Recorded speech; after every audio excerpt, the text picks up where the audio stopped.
Hello, everyone, and welcome to I Love Snow Real Talk, your daily FIS snow sports debrief, where we talk to experts, legends, current athletes, former athletes, and discuss everything that's happening at the Olympic Games.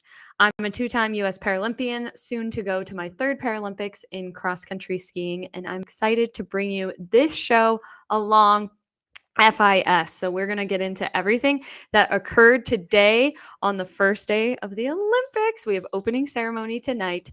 And to start off, we are going to be joined by Canadian ski jumper Alex Lutit.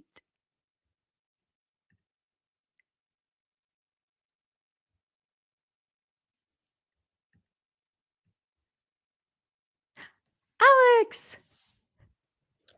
Hello. Thank you so much good for to having have me. you here. Good intro. Thank you. Well, thank you so much for joining us. And can you give us a current status update on your injury and how recovery is going? I mean, overall, the recovery is going really well. Obviously, disappointing timing, to tear your ACL on the Olympic test event, just months before the Olympics. It was pretty heartbreaking, but overall, the recovery is going really well, and I'm really happy with the progress I've made. I'm kind of back into doing some normal training, so a little bit of cross country skiing, which felt like heaven, as a ski jumper. That's saying a lot that I was excited to be doing an endurance sport, but it felt like being a little kid. I was so giddy to be on cross country skis again, and then doing little jumps to the gym and just running just has felt so amazing, and I could not be more. Oh, I'm glad to hear you're back training. And we know you're going to be at the Olympics cheering some very important people on, including Daniel. So, can you tell us a little bit about what you're excited to see him do at these Olympic Games? Oh, geez, I glitched out there for a second. Sorry. It had overlapping audio. Oh no, you're all good. I was just going to say, what are you excited to see Daniel do in these upcoming games?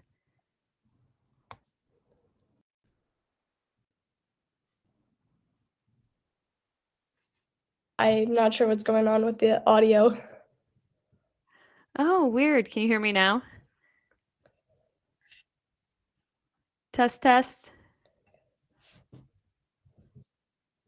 Oh, Yeah, I can hear you now, but it keeps overlapping your audio. oh, tech people, we need you now.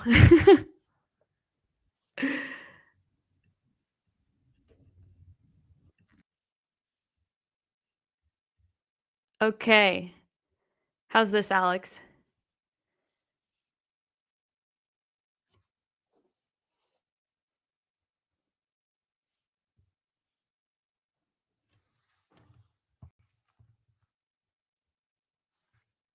Okay.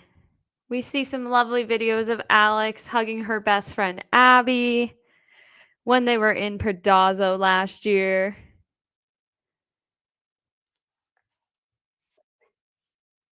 Alex, we also have trying on the Canadian Lululemon kit. I love the Lululemon kit so much. I want to make all the trades for it. Oh, they're so good. The colors. Team Canada looking fly in Lululemon. Oh, Alex, you're back. Can you hear us now? Yeah, I'm not sure. Yeah, I'm not sure what was happening. It was glitching out, and then my browser closed. So I'm Well, not we're all sure. in Europe in small hotels and probably not the best Wi-Fi. Definitely not. So I'm gonna have to try and find another solution for the rest of our time here, but Oh, well, we'll get it figured out. Well, what are you excited to see? You know, your best friend Alex here on screen. You get to see her compete. Your boyfriend Daniel from Austria is going to be competing. What are you excited for ski jumping in the Olympics? obviously, two of the Canadian girls I'm best friends with. So Mhm. Abby and Nat, I'm so excited. It's Natalie's Oh. first Olympic Games, and she had a big injury. So coming back and being able to compete at her Mm. first Olympics is like pretty awesome. And then, Abby was a rookie at the last Olympics, and it was kind of a long shot to medal. And then we ended up medaling together, and now she's going into this games as a favorite for a medal. And so I think that's pretty special to, have seen her journey from being like this like young kid to someone who can go and win. And yeah, it's pretty amazing to kind of see the inside Mhm. side of things. Obviously, like, I see how Daniel's training and how much work he's putting in and, like, all the struggles that no one else sees, and the same with, like, Nat and Abby, and it's just really amazing to, know these people on such, like, a deep level, and, you have that kinda connection where you've kind of been through the rough with them, and to see them do well and succeed and fulfill their dreams is pretty amazing. Ah, incredible. I'm so excited you get to be there in person, and we know you'll be back for the next set of games. So, Yes. ski jumping is an intense sport, and I can't even comprehend how you guys do it. So, what do you do to get ready to fly through the air like that? What is your routine to mentally and physically prepare for this? I think part of it is that you're kinda desensitized to the, like, Mm. extreme Mhm. levels. You do this almost every day, multiple times a week, multiple times a day, and you kind of don't really comprehend at a certain point that, you're in a tiny little ball going 95 kilometers an hour, and then you're flying like hundreds of feet through the air. Like at a certain point, you stop processing that and it just becomes so normal. So I think it's kind Wow. of how any athlete prepares to compete. It's like you're trying to make sure your body and your mind are in sync. And, ski Mhm. jumping is so much about the mental performance. Mm. And so it's really about being in a competition mindset and thinking about, what are my goals for this jump? So, like, you're kind of, Mhm. like, thinking about the technical points, and when I'm thinking about the technical points, I'm trying to match it with the feeling that actually causes that technical point, so I'm not thinking, "Oh, like, I wanna have really flat skis." I'm thinking about before that, what causes the flat skis, so a lot of the time, I think about having weight on the outsides of my foot, so when I jump, Mm. that my skis are flat, right? So it is a really technical sport, but it's so much about your feeling and like that internal sense of like, the rhythm of the hill. And it's why some athletes will jump really good on one hill and not so good on another. It's just like Hmm. your internal feeling and like your body composition and, how your muscles are wired and how your brain is wired really can like, you can be suited better for one style of hill than another. Yeah. Yeah, that's interesting. Do you have a favorite hill you've jumped on that feels particularly special, that you feel like your mind-body connection is tied to now? I obviously, like, have a few, like, every athlete has, like, hills they look forward to jumping on the circuit, like, for me, I really, really love Sapporo. Mm. I also really like Planitza, which is not a World Cup hill, but it's where we had our world championships, and, it's kind of like my home hill, and so getting to win there was pretty special, and, it's just like a hill that you have a good feeling going into it, and it's Mhm. easier to perform on. Obviously, like, when you're in good shape, you can jump any hill, but sometimes when Mhm. you're not in such good shape, it's a good confidence boost to kinda carry momentum to the next hill when you jump a hill you really like. How do you time the perfect takeoff? I must know. You really cannot think about it because whenever I think about the timing, it is always so, so late. I always miss it when I try to think about it. So, like, I am normally more focused on, like, the feeling, and that feeling kind of tells you when to jump, but if I'm Mhm. thinking about it and I'm going off visual cues, I will never make it on time. Fair. I Yeah, wow, I cannot even comprehend. That's incredible. yeah, Well, you can't Alex, think about it we too much. well, we will be right back with Alex to talk about the upcoming ski jumping events. And now we have another special guest, Mr. Luke Alphand. He's a 3-time Olympian, a Dakar champion. I don't know how he does car racing, downhill skiing, all of it. And he's the proud father of 2 Olympians from this upcoming games. I wish them good luck. Be fast. Estelle Alphand, the daughter of the World Cup racer Luc Alphand. Good skiing from Sam Alphand. Best result of the season. Niels Alphand, top 5, top 3. Oh, 5th position for Niels Alphand. I am Luc Alphand. I can say former skier from last century. I made the World Cup for 13 years. Then after that, I switched to car racing. And now I'm a dad of racers in the World Cup. I have 3 kids, 2 are already qualified for the Olympics. The third one maybe is racing in Kitzbühel and Wengen. You cannot be safe now. You have to go full gas now. It's so challenging, so you need to push every race. So I will comment my son. It's already happened in Pyeongchang. I had to comment my daughter in GS. I'm a tough dive sometimes, a little tough, but they know what they have to do. Olympics, it's a nice story. Then it's one race, of course, but then you have all together with the spirit of the. Luke! Hello, bonsoir. Hello, everybody. Hello, Alex. Bonsoir.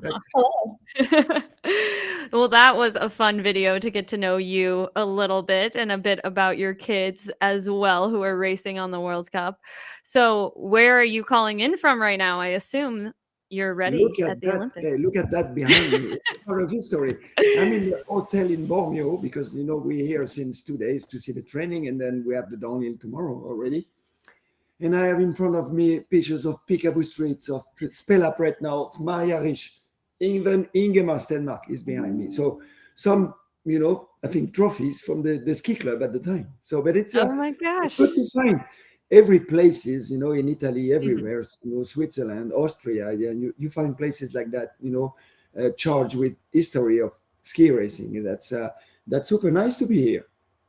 Oh my gosh, amazing. And we're going to talk a lot about these alpine events coming up in these next few days. But, you went to 3 Olympic Games. Do you have a favorite Olympic memory you can share with all of us?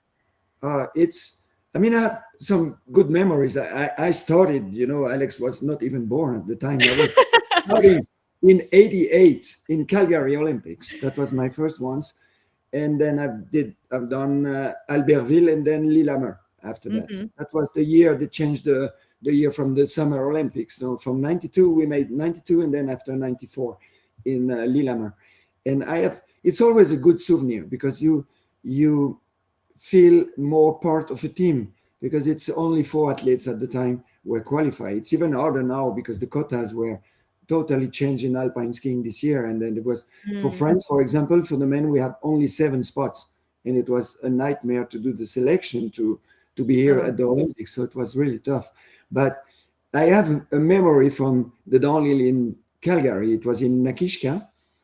And it was one of the worst souvenirs. I tried to use it in the future because 10 seconds before the start, I didn't want it to be here. I was so stressed, or I was saying to myself, we are in prime time in France. I'm just part of the 4 French who are racing here. Everybody's watching. It's the Olympics. It's this, and this. And then 10 seconds before going, I was just like, no, I don't want to be here. And then I was pretty quick to the first split, and then I crashed. I tried to use this souvenir as something positive after, to work on the special moment, because when you are an athlete and when you do a sport so short, like ski jumping, for example, it's just like, it's even shorter than us. It's just like the launch and then the timing to jump. And then after you fly a few seconds, and then it's maybe in total 15 seconds. And then you can play all your life on one jump and the special moment. So try to move from my head that Olympics is just like a normal slope, a race like another one. And it's easy to say, but it's never easy to do. That's why. But the Olympics all the time was a good time together with France, because alpine skiing, we are always racing the day after the opening ceremony. So we were far away. We were in Canmore at the time. It was far away from Calgary, and it was the same for Albertville. Albertville, we were staying up in Val d'Isère. So all the time we are just racing the day after the opening ceremony. So I was not too much on the opening ceremonies or even closing ceremonies, because the World Cup is still going on, and then we have to move on after. But the Olympic spirit is always special, because you see other countries smaller nation. It's the Olympic spirit, which is here in Milano Cortina. We have so many spread So many places. beverages. Yeah, it's Yeah. we don't feel it really now at the moment, Mhm. but it's a special moment. Everybody is changing clothes. You have new clothes for the Olympics, and then you. But on the race itself, then you have to go for it. It's a race of three, Mhm. only Yeah. three first accounting. It's only a medal, so you need to take the risk at the good moment and to see what's happening. And unfortunately, I have to say that I won. I won the globes. I won this, but I never had an Olympic medal. I think I Ah, made all the places from 4 to 7. uh-huh. So I was fourth in 20. I was again fourth and 6 and 5.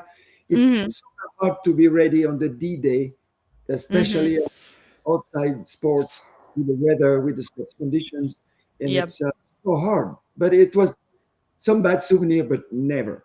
It's still Olympic spirit is there. What advice are you giving your 2 kids, Estelle and Nils, who are gonna be competing this upcoming few Yeah. days? Yes, no, you have to play. In Yeah. the sport, you need to play. So if you want to play, you need to take risks and to accept to not over skiing the race Mhm. day. But Estelle will start in Cortina next week, so she has a Mhm. little time. They were still training with because it's also special. My daughter raced for Sweden, and my both kids for France.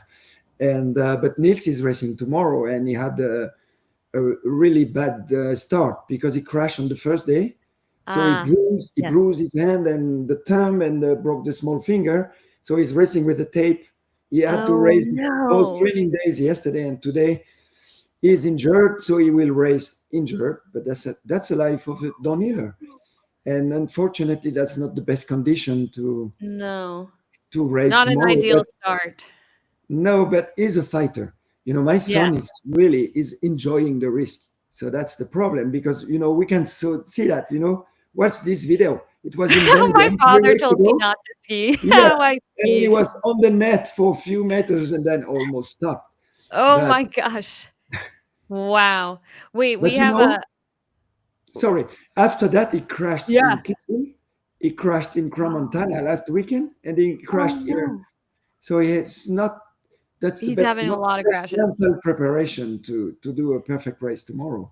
But Yeah. he's not scared about taking risks. So I think tomorrow he will push, of course, and I hope he will stay on the skis to the end. Yeah. And then Good because hope. that's the fear of father and mother to be parents, and because Mhm. you have two different stress: the stress of the result, you want your kids to do good and to have Mhm. good results and to progress in the ranking, but you have also the stress of the big crashes, and Yeah. downhill is the dangerous sport. And last winter we had two really bad crashes, and they were for hospital for a few days, and then you have still a moment right after the crash that the few seconds after a crash is it's painful. My wife cannot Yeah. stand anymore this, and then she cannot even watch a race. Yeah, So that fear must be real. What do you think's scarier, watching your kids no, ski I'm a I'm downhill race or racing a race car? that's totally different. You know what? You feel safer in a race car because you have the body around. But the crashes can be really bad also. Yes. But you are really exposed as a downhill skier when Mhm. you crash. Even if the security, passive security, really progressed, the helmets are Mhm. better now. They have the airbags, and that's why they are a little bit more protected. But we saw with all the crashes and injuries that it's not even easy. And then we can Yeah. see that Lindsay will Yeah. race like This is one of my our moments of the day. Lindsey Vonn racing at 41 years old with a knee brace and an ACL. Luke, tell us what can you comprehend what is that like to be racing with her ACL all out of whack? it's always Alex told it already. It's always hard when you are injured because high level sport, it's always so demanding. Even if you are 100% with your body, Mhm. it's difficult. But then when you have a pain somewhere or a point in your body which is not working so good, then you feel it because Yeah. yeah, when She was the yeah, 11th fastest though in the downhill training today, yeah, so I, not I too bad was on a torn ACL. no, there's two different things. The comeback is already unreal. Yes. Could you imagine Agreed. you stop 5 years and then last winter she was skiing a little less safer than now because she Mhm. had less training last winter. We were worried watching races last winter, but now she came this year back with a real better preparation. She was in the move. She still leads the World Cup, and Mhm. also she's a tough athlete. And just at the So bad tough. moment, she had the injury last week, and now she has to do with it. She has to deal with it, and she knows when she's go up in the chairlift on the morning before the warm up, then you have to be preservative. I watched the training today, and then she was really conservative with the left knee, and then she just wanted to have sensation. I don't know what she will do tomorrow because they race on Sunday for the girls. She maybe will try few places of the track and then maybe relax or try to see, depending on the Mm. weather or so. Today was a flat light training. Everything was really bad for her, but she's amazing. She Every is time she's at amazing. the start, she's going for it, and I think she will try everything on Sunday, and the story can be fantastic. I know, I hope it's a real fairy tale ending. And then our next moment of the day from ski jumping, Nika Prevc. Tell us, Alex, about this person and what they've accomplished. I mean, Nika Prevc is like absolutely something different. She is, I'm convinced, not even human.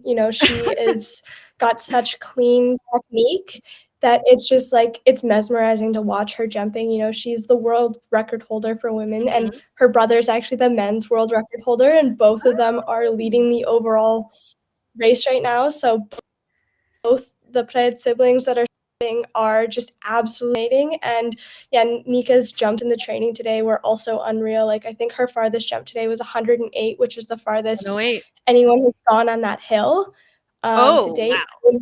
Before it was me, I would like to say that right before I blew out my Give it up knee, I for did set Alex. her record there. So I think that Nika's gonna take that hill record from me tomorrow. I'd be really surprised if she didn't. I think that Nika is an absolute powerhouse.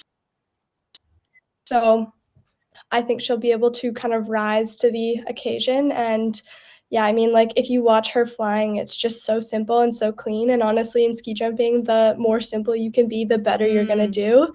So I think that that's kind of her superpower is she's really good at letting go of everything else and just like focusing on like the core of our sport. And, when she makes mistakes, she keep going, which is where like lots of athletes kind of lose their momentum in their jump is, those small mistakes they get really hung up on. And and even when Nika makes a mistake, she's powering through. And I think it's Mhm. why she's just so dominant and it's so hard to beat her. Like there's been very few athletes who can beat her this year. And so obviously Wow. it's phenomenal to watch her jumping, but I'm really hoping that there'll be a really exciting fight for some medals. Yeah, because today, longest jump 108, and the next best was Yeah, 100.5. So a big yeah, margin that there for someone to have to come back from. that is a huge gap. Like normally a big gap in ski jumping, you would say would be between like 4 or 5 meters. So 8 is like an enormous. And today was just training, so they're not even taking into consideration style points, which Nika is one of the most stylish female jumpers at the moment. So she is earning really high judges scores, which is a really important deciding factor in ski jumping. So I think that Nika's going to be a tough one to beat, but I don't think it's impossible. But it would Mhm. be really exciting to see someone kind of pushing Nika to her limits, especially like when you get Nika kind of in that fiery mindset. She's a really exciting jumper to watch. Awesome. Cool. Thank you for that insight. And then our next vibe check is going to be Giovanni and Luke. Tell us about these Italian downhill men. Wow. You know, Franzoni is now at the moment of his career, like he is in fire. Mm. He won in Kitzbühel, he won in Wengen before, and then he's always quick on the training. And then the Italians are always dangerous when they race on their homeland. And Mm. we are now watching the race of Kitzbühel, and then he beat Mhm. he beat Odermatt was few hundreds, and then it's amazing what he has the confidence, he has the good material for the moment. They have a good team also, and the spirit, because they lost a friend, Franzoso, the one he died in Chile in training in September, and it looks like it really creates something in the team, because Franzoni is not alone, because we have for tomorrow also good favorite. We have Dominique Paris, we have Mattia Casse, and it's going to be like a match of between Switzerland and Italy tomorrow. We have the also, Swiss and the of course, Italians. yeah, they are on fire. They made good training here in Bormio, and I think they will be dangerous tomorrow. And of course, we have a few more guys like Krischmeier is back. Like we have Neil Salek, the French, also close. We have also Ryan Cocker-Siegel. RCS, he made good training. He's surprising sometimes, because he the has been Americans, doing they well. all have the Olympic spirit. They are always dangerous on the Olympic day.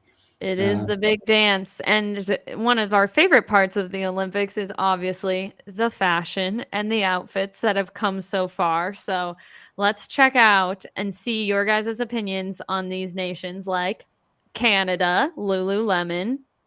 What do you love about it, Alex? I mean, I'm obviously extremely biased. I mean, I really like the way they've incorporated more than just like typical red, white, and black with Canada. They really took inspiration from kind of that landscape, that Canadian landscape, the mountain lakes, the glaciers, and I just really bit of a different element to it than normal. I think that Lemon does a really good job with the creativity. I mean, obviously, it's still activewear, and it would be cool if they could include some like Indigenous designers or something that incorporates more Canadian culture than just kind of the outdoors, which I do really like. I think Canada's really known for our nature and having beautiful mountains and crazy landscapes. But it would be cool to see some of that for me. Yeah, fair. And the great accessibility, I will say, too, for the para athletes I from the do think Lululemon that collection. I think that that's something that they really took their time with. And, I've heard that they actually consulted para athletes like with what they want to see. And that is just like so important when you're designing for everyone, Yes. And I was talking about this with my physio, who actually was the physio for the para sled hockey team. He helps everyone just benefit para athletes. And I think my brain chemistry changed. Like I totally agree with her. I think it's a great statement. Yes, universal design. We have Haiti here. Quite the fun fit for this. What do we got next? Italy. Simple, sleek. I think it's classic. Yeah. I think it's classic. I like it. Team France. What do you think, Luke? Le Coq Sportif. I think that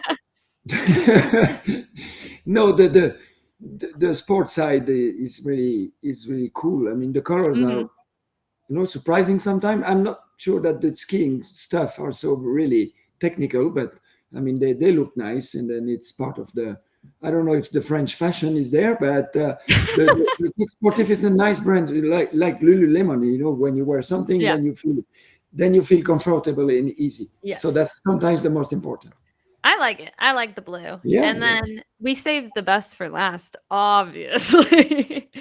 Norwegian. The US, Ralph Lauren. We are our preppy Americana self. So how would you each rate this? Give it on a scale from 10. How would you rate this opening ceremony USA outfit?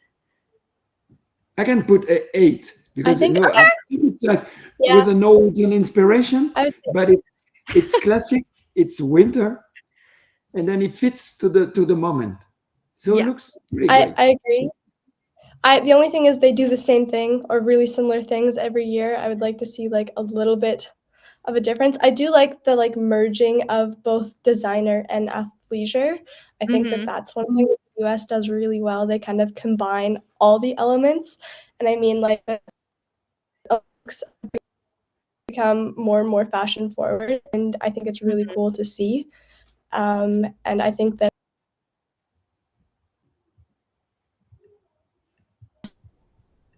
Ooh, Alex, we're losing your connection. Okay, we got to move on.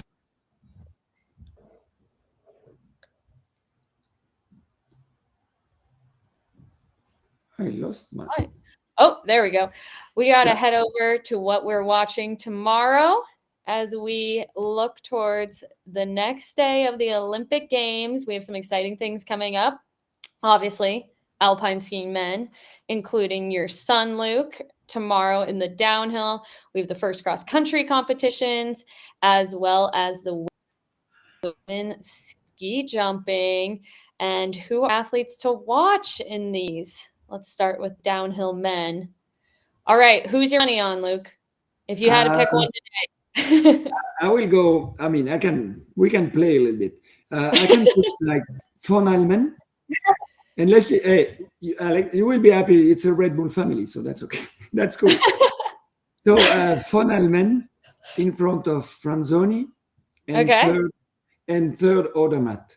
But we have on this picture, we have like Krischmeier is super good, and all the Italian, the two other Italian, and one is missing because I said also Mattia Casse, the other one. And we have yes, I told him already, and Nils Allegre and Krischmeier are like really good outsiders. But it looks like Von Elmen is hiding something. And we are going to the point I was saying at the beginning. Who's going to deal better the pressure of the big Olympics? So the advantage is maybe on the Odermatt because, he knows these big moments and what they are. And Von Elmen is maybe too young on that. Well, and the other thing with the Italians is they have extra added pressure because not only is it the Olympics, it's the Olympics at home. So you have that extra incentive to win a medal. So that can be an advantage or a disadvantage. And that really comes down to the athlete. And it's kind of a situation that, it is a once in a lifetime opportunity. And so you don't know how you're going to handle that pressure until you are in that moment. True. So I think that could be a pro or a con, not really sure. It depends how you're looking at it. And then let's check out the ski jump women and tell us what you think, Alex, for tomorrow. I know we walked through Nika, but who else do you think has a good shot at a medal tomorrow in this? I mean, of course, we all know I'm going to say Abby. I think that that's an obvious call for me. I mean, if I'm speaking honestly, I think that it would be Nika, Abby, and Lisa. I don't know what the order is going to be, but that's kind of what I'm thinking the podium is going to be. I think Lisa's jumping really fits to this hill, and she's been on fire. She just had her first World Cup win. She's coming off like kind of a bit of a hot streak, and the same with Abby. And then Nika's just so dominant for the that those three are going to be for a medal. And in training, Abby and we're kind of the two most consistent. So I think it's fair to say that those two are a good chance for the podium. Okay, I love it. Well, thank you, Alex and Luke, for joining us and giving us your insights on the men's downhill and the women's ski jump. And we are excited to be back tomorrow to see many more ski and snowboard events, and a huge thank you to you both. And we are excited to keep following along. So make sure everyone tunes in tomorrow for our next edition of I Love Snow. And tune into the Olympic Games, an opening ceremony happening in like an hour and a half. Yes. And enjoy the games. Enjoy. Yeah. Thank you, everyone. Thank you.